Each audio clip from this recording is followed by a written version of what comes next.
Bonjour à tous. Aujourd'hui, je vous propose de faire un focus sur l'inaptitude. À titre liminaire, je vous précise qu'il ne faut pas confondre invalidité et inaptitude.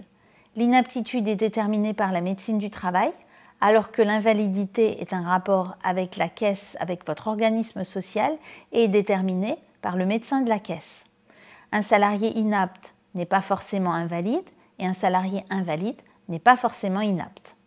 Donc aujourd'hui, on va se concentrer sur l'inaptitude. En fonction des conséquences de votre état de santé sur votre possibilité d'occuper un emploi, le médecin du travail a la possibilité soit de vous déclarer apte, soit de vous déclarer inapte, partiellement ou totalement.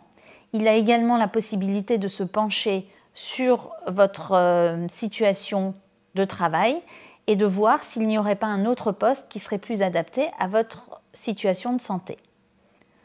Comment cela se passe-t-il concrètement? Lorsque vous sortez d'un arrêt de travail d'origine professionnelle ou non, il y a une obligation d'organiser une visite de reprise auprès de la médecine du travail. Normalement, c'est l'employeur qui doit organiser cette visite. Je vous ai fait une vidéo sur les différentes visites médicales, mais s'il ne l'organise pas, vous pouvez vous l'organiser à condition de lui notifier les résultats qui seront rendus par le médecin du travail. Donc, vous vous rendez chez le médecin du travail et le médecin du travail doit rendre son avis en plusieurs temps. La première chose, c'est qu'il faut qu'il réalise un examen médical et éventuellement des examens complémentaires.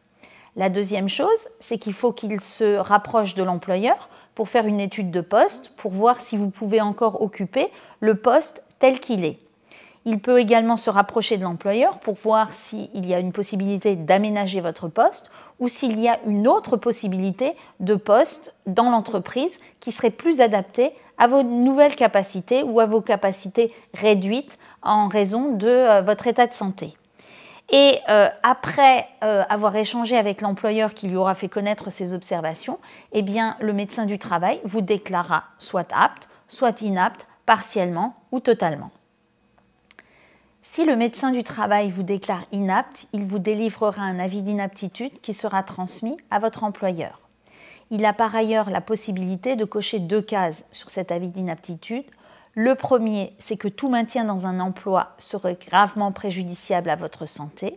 Et le second, c'est que votre état de santé rend impossible tout maintien dans l'emploi. Cela dispensera votre employeur de rechercher un reclassement. Si vous n'êtes pas d'accord avec l'avis d'inaptitude qui vous a été délivré ou avec l'avis d'aptitude avec réserve qui vous a été délivré, vous avez la possibilité de le contester devant le conseil de prud'homme dans un délai de 15 jours. Une fois réceptionné l'avis d'inaptitude, l'employeur a 1 mois pour vous licencier ou pour vous reclasser. Pendant ce délai d'1 mois, vous ne toucherez donc pas votre salaire ni d'indemnité journalière dans la mesure où votre arrêt de travail sera terminé.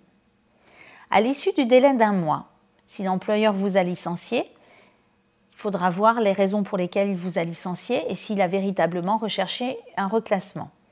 Si, à l'issue des délais d'1 mois, l'employeur ne vous a pas reclassé ou ne vous a pas licencié, il devra reprendre le paiement du salaire et s'il ne le reprend pas, vous avez la possibilité de saisir le conseil de prud'homme pour l'y obliger. S'agissant enfin de la rupture du contrat de travail suite à inaptitude, il faudra vérifier que l'employeur a bien respecté son obligation de recherche de reclassement. S'il y a été dispensé dans l'avis d'inaptitude, il n'y aura pas lieu à recherche de reclassement.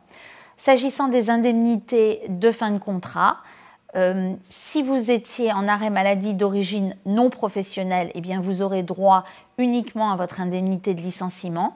Et si vous étiez en maladie professionnelle ou en accident du travail, vous aurez droit au doublement de votre indemnité de licenciement ainsi qu'au paiement de votre indemnité de préavis.